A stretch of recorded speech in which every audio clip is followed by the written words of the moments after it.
अस्सलाम वालेकुम नाज़रीन, सा न्यूज़ में आपका खैर मक़दम है। खबरों के साथ मैं सैयद अहमद अली। चलिए नाज़रीन, देखते हैं आज की अहम खबरें।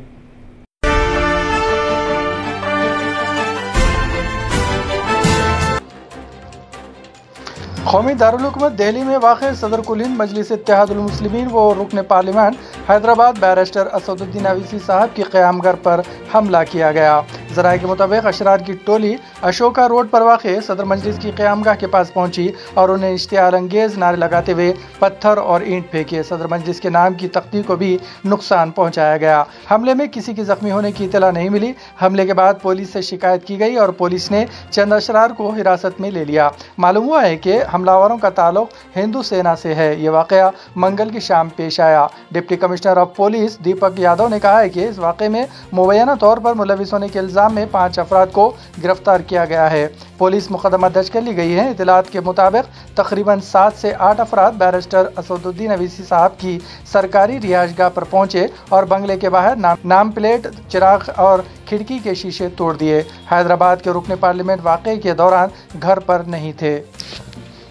इसी दौरान कौमी दारुल हुकूमत दिल्ली में वाक़ सदर कुल हिंद मजलिस इत्तेहादुल मुस्लिमीन व रुकन पार्लियामेंट हैदराबाद बैरिस्टर असदुद्दीन अवैसी की क़यामगाह पर हिंदू सेना के हमले पर रद्द अमल ज़ाहिर करते हुए बैरिस्टर असदुद्दीन अवैसी ने कहा है कि इस हमले के वाक़े पर वज़ीर दाखिला अमित शाह को जवाब देना होगा और इनकी क़यामगाह पार्लियामेंट से काफ़ी करीब है।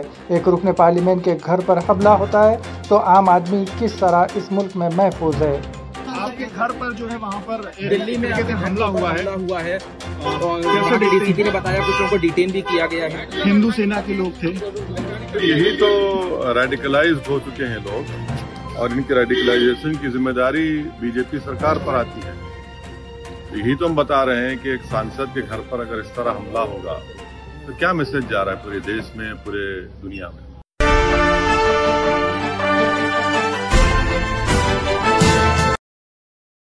तेलंगाना में बहुत जल्द बरक़ी और आरटीसी की शरहों में इजाफा होने वाला है। चीफ मिनिस्टर चंद्रशेखर राव ने कहा है कि काबीना के आइंदा मीटिंग में तेलंगाना में बरक़ी और आरटीसी के शरहों में इजाफे पर तबादला ख्याल किया जाएगा और मुनासिब फैसला किया जाएगा। उन्होंने वज़ीर ट्रांसपोर्ट और बरक़ी के हुक्काम को जामा तजावीज़ तैयार करने की हिदायत दी। चीफ मिनिस्टर ने मंगल को प्रगति भवन में आरटीसी और बरक़ी के महकमों का जायजा लिया। इस मौके पर वज़ीर KT Ramarao, P Ajay Kumar, Jagdish Reddy, RTC chairman Baji Reddy, Govardhan, CS Somesh Kumar, special secretary बराए transport and finance Sunil Sharma, Rama Krishna, RTC MD Sajjanar, Transco CMD Prabhakar Rao और दीगर मौजूद थे। इस मौके पर किरायों में इजाफे पर तबादले ख्याल किया गया। चीफ मिनिस्टर ने कहा कि आरटीसी को मजबूत बनाने के लिए 2 साल कबल इक़दाम किए गए थे और ये अफसोसनाक है कि डीजल की कीमतों में इजाफे की वजह से आरटीसी दोबारा खसारे में है। इजलास में आरटीसी के माली हालात, कोरोना बहरान और लॉकडाउन के अलावा डीजल की कीमतों में मुसलसल इजाफे से आरटीसी पर आयद होने वाले माली बोझ का तफसीली जायजा लिया गया।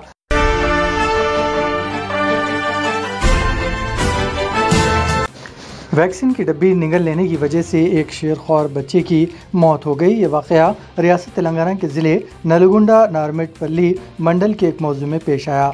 7 साल का बच्चा वैक्सीन की डब्बी के साथ खेल रहा था कि अचानक वो इसके मुंह में चली गई और बच्चे ने इसे निगल लिया, जिसके साथ ही इसकी तबीयत बिगड़ गई। बच्चे को इलाज के लिए अस्पताल ले जाया जा रहा था कि इसकी मौत हो गई।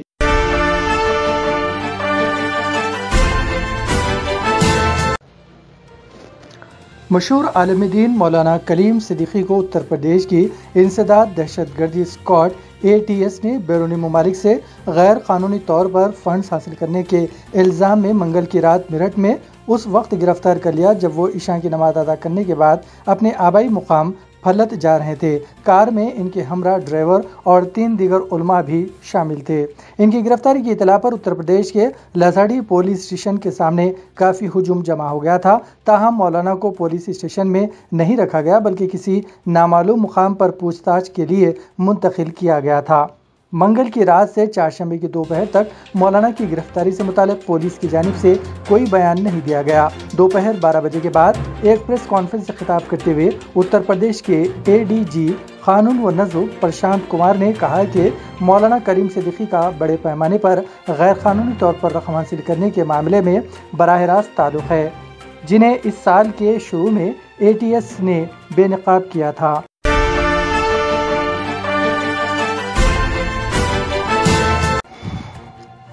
سابق وزیر و convener Telangana Congress political affairs committee Mohammad Ali Shabbir اور کانگریس کے دیگر قائدین نے آج اپولو ہسپتال جوبلی ہلز میں تلنگانہ کانگریس کے ورکنگ صدور و سابق رکن پارلیمنٹ انجن کمار یادو کی عیادت کی، جو گزشتہ 2 ہفتوں سے کورونا وائرس سے متاثر ہونے کے بعد اسپتال میں زیر علاج ہے۔ سابق وزیر محمد علی شبیر نے انجن کمار یادو سے ان کی صحت کے بارے میں معلومات حاصل کی اور عاجلانہ صحت یابی کے لیے نیک خواہشات کا اظہار کیا۔ کانگریس قائدین نے ڈاکٹروں سے بھی بات کی، جس پر ڈاکٹروں نے بتایا کہ رفتہ رفتہ ان کی صحت اچھی ہو رہی ہے۔ عیادت کرنے والوں میں کانگریس قائدین مہیش کمار گوڑ، واجد حسین، دلاور حسین اور دوسرے شامل تھے۔ بعد ازاں ان قائدین نے انجن کمار یادو کے فرزند انل کمار یادو سے بھی بات چیت کی۔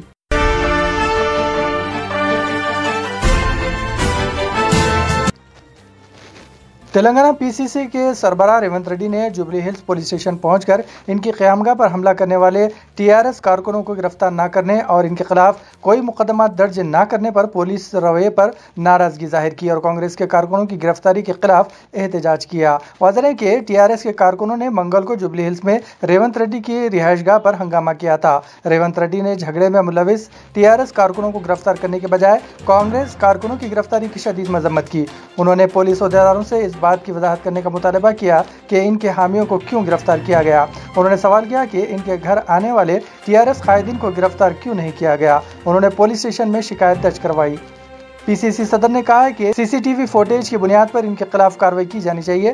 ریونت ریڈی نے کہا کہ اگر حملے میں ملوث ٹی آر ایس کارکنوں کو گرفتار نہیں کیا گیا اور کارروائی نہیں کی گئی تو نتائج سنگین ہوں گے۔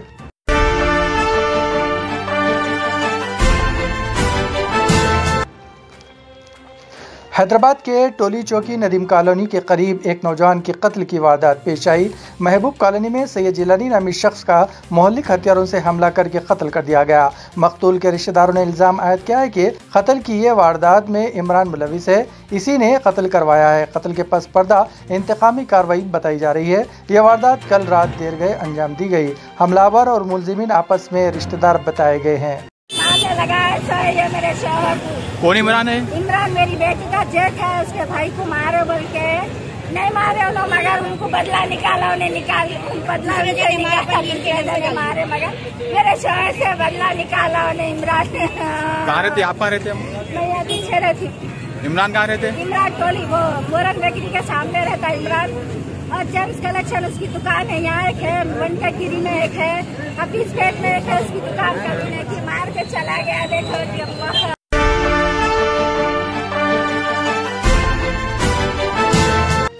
صدر امریکہ جو بائیڈن نے منگل کو اقوام متحدہ کے سامنے ایسے امریکہ کو پیش کیا جو غیر ضروری جنگوں میں نہیں الجھے گا بلکہ بے تکان سفارتکاری کے دورے کا آغاز کرے گا، جس کی شروعات افغانستان سے اپنی فوج کی دستبرداری کے ساتھ ہو چکی ہے۔ چین کے ساتھ بڑھتی کشیدگی کے تعلق سے جو بائیڈن نے واضح کیا ہے کہ امریکہ کوئی نیا سرد جنگ چھیڑنا ہرگز نہیں چاہتا ہے۔ انہوں نے چین کا راست حوالہ دیے بغیر کہا کہ دونوں اقوام کے درمیان بڑھتی کشیدگی بلا شبہ تشویش کا معاملہ ہے۔ امریکی صدر نے پوری شدت کے ساتھ ڈپلومیسی کا دورہ شروع کرنے کی عزم کا اظہار کرتے ہوئے کہا ہے کہ امریکہ نے گزشتہ ماہ اپنی طویل ترین جنگ افغانستان میں ختم کر دی اور اس کے ساتھ ان کے نظم و نسق نے ساری خارجی پالیسی طے نمایاں تبدیلی کو واضح کر دیا ہے۔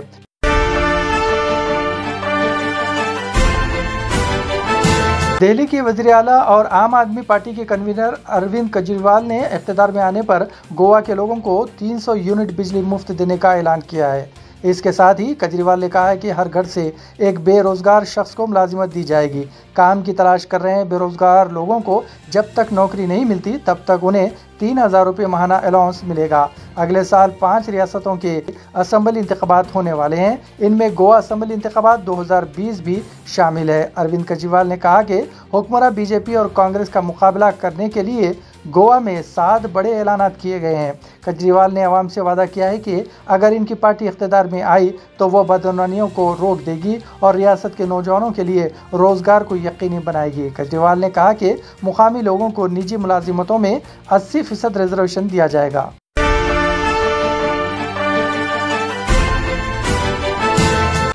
गुजरात पुलिस ने एक मुस्लिम शख्स को अपने साथ बीफ रखने और उसे मुंतकिल करने की कोशिश पर हलाक कर दिया। ये वाकया गोधरा में पेश आया, जहां 35 साल कासिम अब्दुल्ला हयात ने जान गंवाई। पुलिस का दावा है कि उसने एक मुखबिर की इत्तला पर कासिम को गिरफ्तार किया था। मुखबिर ने पुलिस ऑफिसर HN पटेल को बताया था कि कासिम बीफ ले जाया करता है। Constable सदराज Gajendra, sub inspector NR Rathore पर मुश्तमिल पुलिस टीम फौरी मुकाम पर पहुंची और कासिम को रोककर उसे हिरासत में ले लिया। कासिम को गोधरा के B डिवीजन पुलिस स्टेशन ले जाया गया, जहां के इंचार्ज NH पटेल के ताल्लुक से मशहूर है कि वो बीमारी का शिकार है। कासिम की बहन बिल्किस और बहनों को भी गिरफ्तारी 6-7 घंटे बाद मालूम हुई। उन्हें कासिम ने बताया कि गिरफ्तारी से कबल उसे हिंदुत्वा गुंडों की रक्षक कोर्ट के रूबरू पेश किया गया और वहां उसकी बेतहाशा पिटाई की गई। हिंदुत्वा 2 गुंडों पर गणेश सोनी और प्रतीक खडरी खास तौर पर रुजद्दों में मुलविस है। कासिम के दोस्त साहिल ने उसी रोज शाम में कासिम से मुलाकात की कोशिश की, तब कासिम ने उसे अपनी पिटाई के बारे में बताया। अगले रोज एक पुलिस कांस्टेबल सलीम ने कासिम के बड़े भाई बिलाल के घर पहुंचकर इत्तला दी कि कासिम ने खुदकशी कर ली है। तब से कासिम के अरकान खानदान, रिश्तेदार और दोस्त अहबाब पूरी सरगर्मी से मामले को आला हुक्काम से रुजू करने की कोशिश में मसरूफ है। उनका कहना है कि कासिम की पुलिस तहवील में जान ली गई। पसमंदगान में बेवा के अलावा 13 साल लड़का और 16 साल बेटा भी शामिल है।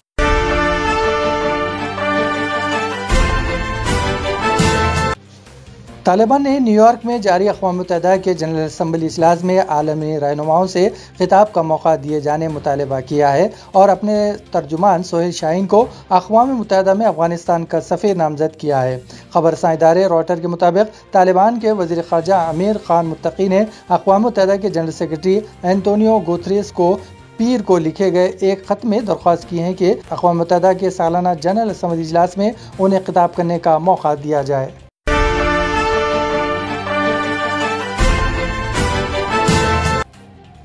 तकरीबन 80% फ़लस्तीनी चाहते हैं कि सदर महमूद अब्बास इस्तीफ़ा दे दें, जिससे इस बात की अक्कासी होती है कि सिक्योरिटी फोर्सेस की हिरासत में एक कारकुन की हलाकत और मुजाहिरीन में क्रैकडाउन पर गम और गुस्सा बड़े पैमाने पर फैला हुआ है। खबरसां इदारे एसोसिएटेड प्रेस के मुताबिक मंगल को शाये होने वाली नई राय शुमारी में पता चला है कि महमूद अब्बास के हरीफ हमास की हिमायत ज़्यादा है। मई में गाज़ा में 11 रोज़ तक जारी रहने वाली जंग में फ़लस्तीनी इसराइल के ख़िलाफ़ हमास को फ़तेह करार दे रहे थे, जबकि मगरिब की हिमायत रखने वाले महमूद अब्बास को दीवार से लगाया गया। फ़लस्तीनी senior for policy and service research की राय शुमारी में पता चला है कि 45% फ़लस्तीनियों का मानना है कि इनकी सरबराही और नुमाइंदगी हमास करे, जबकि सिर्फ 19% कहते हैं कि महमूद अब्बास की सेकुलर सियासी जमात फ़तेह को ये मुकाम हासिल होना चाहिए।